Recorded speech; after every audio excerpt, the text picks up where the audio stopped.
Hey, it's BT with the BT Sasha Ring review. Let's get right to it. Listen, I thought the racing was good, borderline great. If I got to give it a grade, I got to give it a B plus A minus. What do you guys think?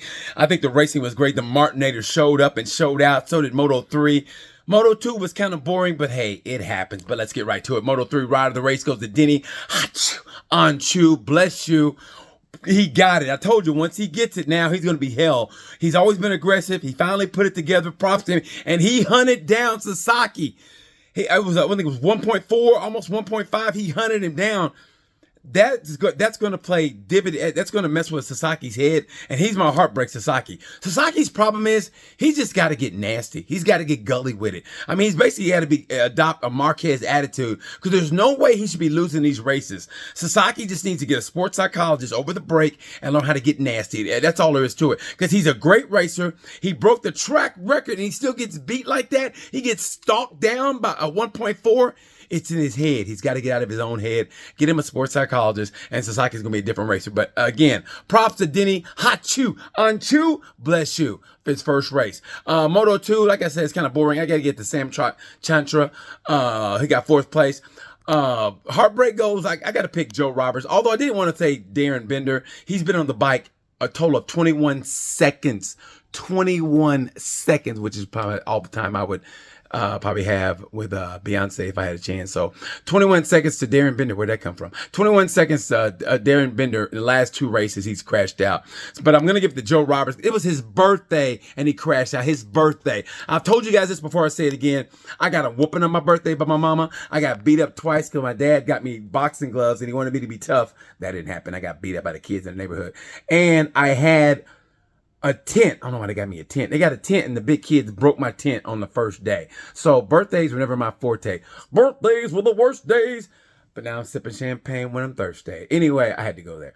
Anyway, so Joe Roberts on his birthday, heartbreak. Let's go to Motogp. The Martinator showed up and showed out. And like I said, once he gets it, he's got it. And does he got it? He's got it. Martin is going to be tough. It's still early. Dave Emmett said it best. There's still 431 points left for this championship in MotoGP. So a lot can happen. Anyway, the Martinator, congratulations to him. He's my rider of the race. Then in the sprint race and in the race. So props to him.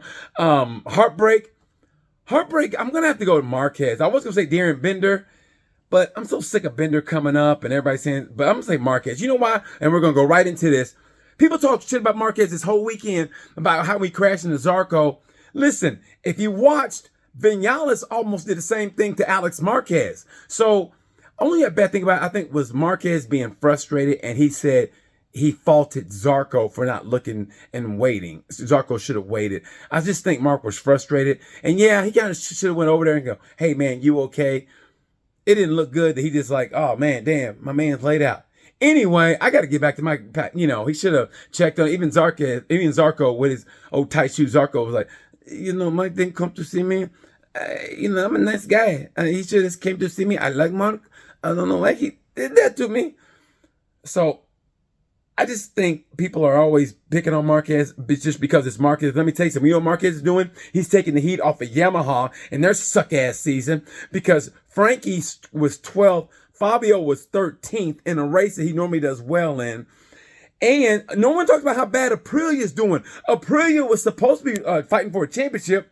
Espargaro, granted, that was his fault with the crash on the push bike. But then Maverick, where's Maverick been? I love Maverick. Where's he been? It's been the same old Maverick. Here's what I say. For all those people talking shit about Marquez, two things. And Taka said it best. He goes, hey, man. He goes, Mark did nothing wrong. That's the bike. That's the bike. Matter of fact, Honda couldn't give this bike away. It's getting so bad. I believe if Vespa came out with a GP bike next year, Marquez would be like, okay, I'm listening. Like, you're going to ride a bike with a wicker basket? He goes, hey, it beats this shit box that I'm driving. Let's put it this way, man.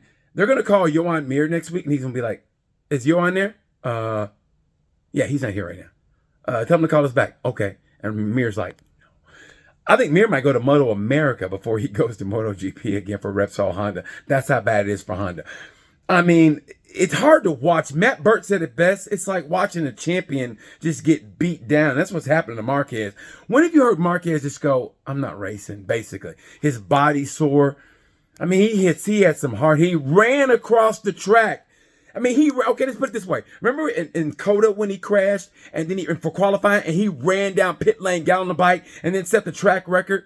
And then when Lorenzo got with a Honda, remember Lorenzo crashed and he walked and people are like, Mark is a different breed. And whether you love him or you hate him, if you hate him, you still got to respect the fact that he wants to win. He wants to win so bad. And he's still hanging it out there.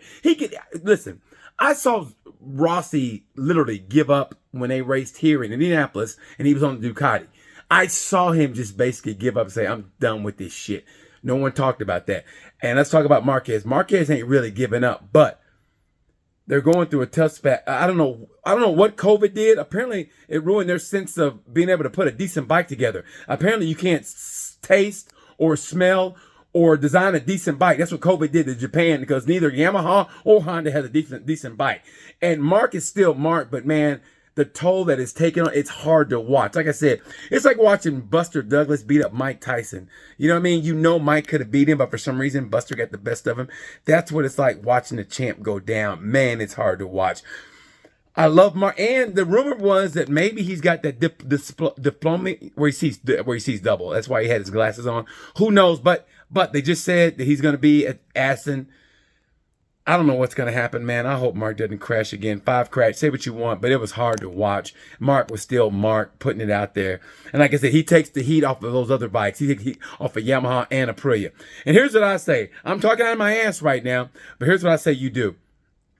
And listen, and this involves Acosta. Acosta and Marquez are the only ones that take away from the actual racing, the great racing that's going on. But here's what I would do if I was KTM and Honda, okay?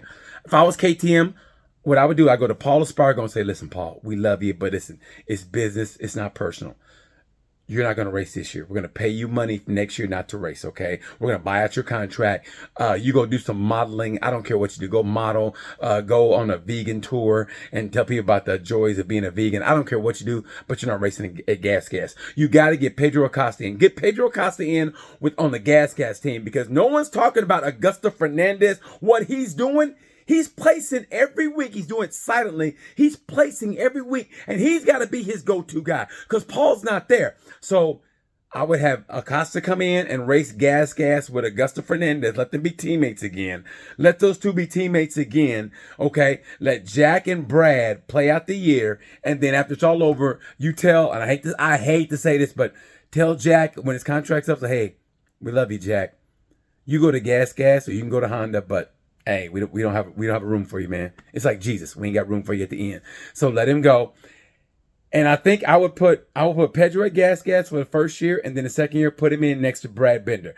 As far as Marquez goes, I would go with the Fabio Di Giannantonio and say, listen, man, no, it's business, not pleasure. You go to World Superbike. You'll do well there. We get you a Ducati. You'll do well there. You can kiss babies. You can ride butt-ass naked if you want to. But, hey, you ain't racing GP. I hate to say that, but that's the way it's going to be. Have Marquez race with his brother on that team, on the Pramac team. Had that happen? He and his brother on the same team with Ducati. Listen, Mark's got enough money. Let him buy out his last year with Honda. Let him buy it out his own self. He's got the money. Maybe his sponsors do it for him. He goes to Ducati. It's not Pramac, I'm sorry. But he goes to Ducati, races with his brother on a satellite team. Mark can make that bike go. And now we got some traction in Motogp. I'm just saying, work with me here. I think that'd be a great idea. He and his brother on a Ducati team, a satellite team, okay?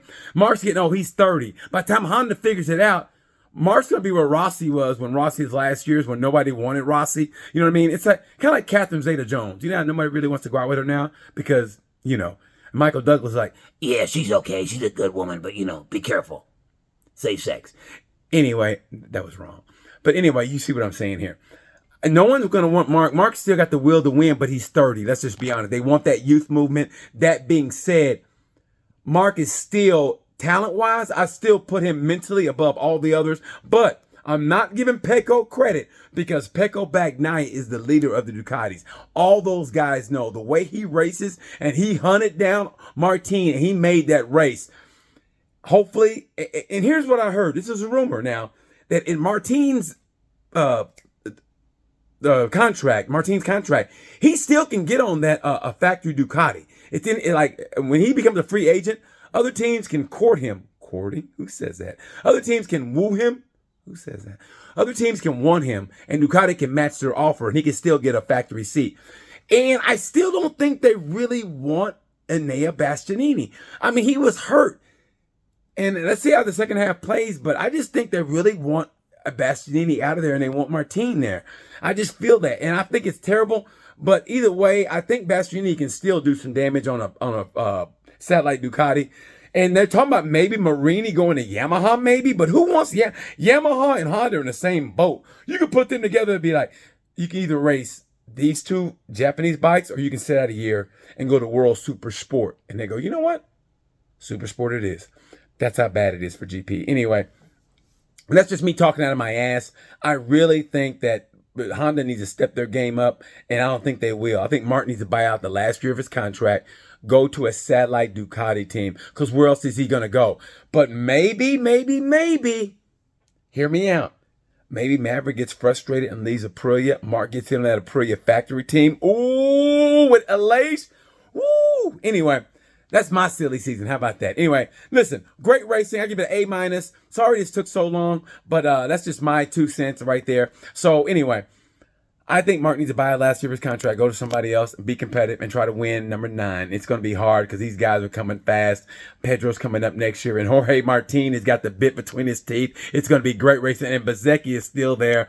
Oh, GP is just getting great. One more before the break. That's going to be in Assen. I will see you guys, not there, but I will see you guys and give you another review. I promise it'll be on time. Until then, you know the word. Bye.